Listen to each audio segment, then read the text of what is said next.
Hi hello அனைத்து நண்பர்களுக்கும் வணக்கங்க. ஸோ இன்றைக்கி நம்ம இந்த ஒரு வீடியோவில் எதை பற்றி பார்க்க போகிறோம் அப்படின்னு பார்த்தீங்கன்னா, தமிழகத்தில் கூட்டுறவு வங்கிகளில் 5 சவரன் வர்த்திக்கும் நகைக்கடன் தள்ளுபடி அறிவிக்க போகிறாங்க.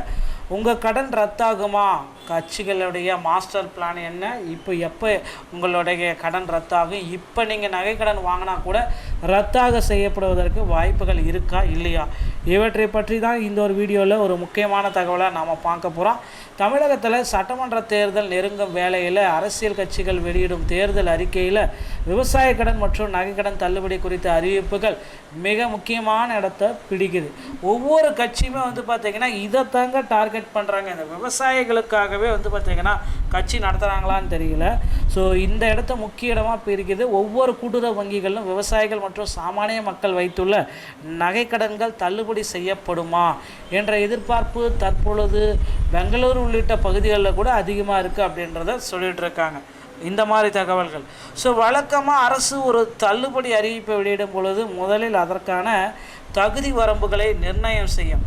கடந்த கால நடைமுறைகளை வைத்து பார்த்தால் கூட்டுறவு சங்கங்களில் 5 சவரன் அல்லது அதற்கு குறைவான எடை கொண்ட தங்க நகை அடகு வைத்தவர்கள் மட்டும்தான் கடன் தள்ளுபடியாக எடுத்து கொள்ளப்பட்டது.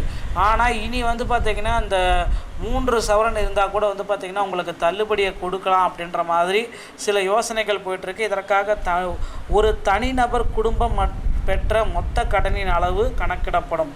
தள்ளுபடி இதற்காக அறிவிப்புகள் வெளியானதும் கூட்டுறவுத்துறை அதிகாரிகள் ஒவ்வொரு வங்கிகளில் உள்ள கணக்குகளை ஆய்வு செய்வார்கள்.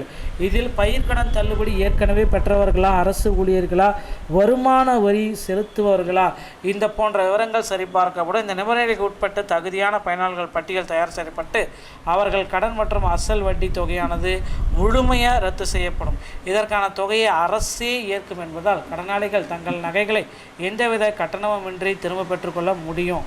ஸோ இதில் பார்த்திங்கன்னா விவசாயிகள் பொதுமக்களிடையே இது பெரிய எதிர்பார்க்குது.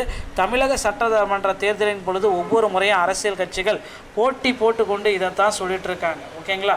ஒவ்வொரு கட்சியுமே போட்டி போட்டுக்கொண்டு இதை தான் சொல்கிறாங்க. இலவசங்கள் மற்றும் கடன் தள்ளுபடி வாக்குகளை அள்ளி வீசுகிறாங்க. ஆனால் எந்த அளவுக்கு பார்த்திங்கன்னா மக்கள் இதில் ஈர்க்கிறாங்க அப்படின்றது தெரியலை. விவசாயிகள் தங்கள் வாழ்வாதாரத்திற்காக பயிர்க்கடன் மட்டுமின்றி கால்நடை வளர்ப்பு கடன், நகைக்கடன், தோட்ட பராமரிப்பு என பல்வேறு தேவைகளுக்காக வங்கிகளை நாடியுள்ளன. கடந்த காலங்களில் நிலவிய வறட்சி மற்றும் பொருளாதார சூழல் காரணமாக இந்த பயிர்க்கடன்கள் தள்ளுபடி செய்யப்பட வரலாறுகளும் உள்ளது. அதே போன்ற அறிவிப்பு இந்த முறையும் வெளியாகும் என்று விவசாயிகள் மிகுந்த நம்பிக்கையோடு காத்திருக்காங்க. குறிப்பாக கால்நடை வளர்ப்பு மற்றும் தோட்ட பராமரிப்புக்காக கடன் வாங்கியுள்ள சிறு மற்றும் குறு விவசாயிகள் தேர்தல் அறிக்கையில் தங்களுக்கு சாதகமான அம்சங்கள் இடம்பெறுமா என்று உற்று நோக்குகின்றனர். எல்லாருமே பார்த்திங்கன்னா இப்போ ஏதாவது எங்களுக்கு தேவையான அம்சம் வருமா அப்படின்ட்டு உற்று நோக்கிட்டு இருக்காங்க ஏக்கத்தோட. ஆனால் இவங்களுக்கு பார்த்திங்கன்னா ஒரு சரியான பதிலடியாக தேர்தல் இந்த டைம் கொடுக்க போகுது.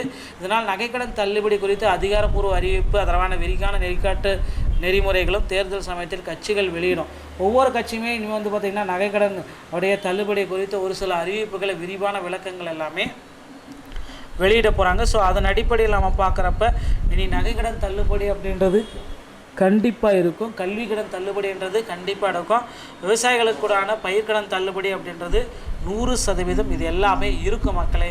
ஸோ அதனால் இப்போ இருக்கிற டைமில் நீங்கள் உங்கள் அருகாமையில் இருக்கிற கூட்டுறவு வங்கிகளில் மட்டும் நகைகளை கடன் வச்சுக்கோங்க. ஏன்னா மார்ச் 31 வரைக்கும் ஆக்டிங்கில் இருக்கும். மார்ச் 31 வரை பெற்ற கடன்கள் அனைத்துமே தள்ளுபடி செய்ய போகிறாங்க. சென்ற டைமும் இந்த மாதிரி தான் தள்ளுபடி பண்ண போகிறாங்க. இனிவரும் காலங்களிலும் இந்த மாதிரி தான் தள்ளுபடி பண்ண போகிறாங்க. ஸோ தள்ளுபடி பெறணும் அப்படின்னா உங்கள் அருகாமையில் இருக்கிற கூட்டுறவு வங்கிகளை அணுகி கடன் பெற்றுக்கொள்ளலாம். இந்த ஒரு வீடியோ உங்களுக்கு பிடிச்சிருக்குன்னு நினைக்கிறேன். பிடிச்சிருந்தால் நீங்கள் என்னுடைய சேனலோட இணைந்திருக்க போயிட்டு போகிற நல்ல தகவலோட நான் உங்களை சந்திக்கிறேன். நன்றி, வணக்கம், தேங்க்யூ.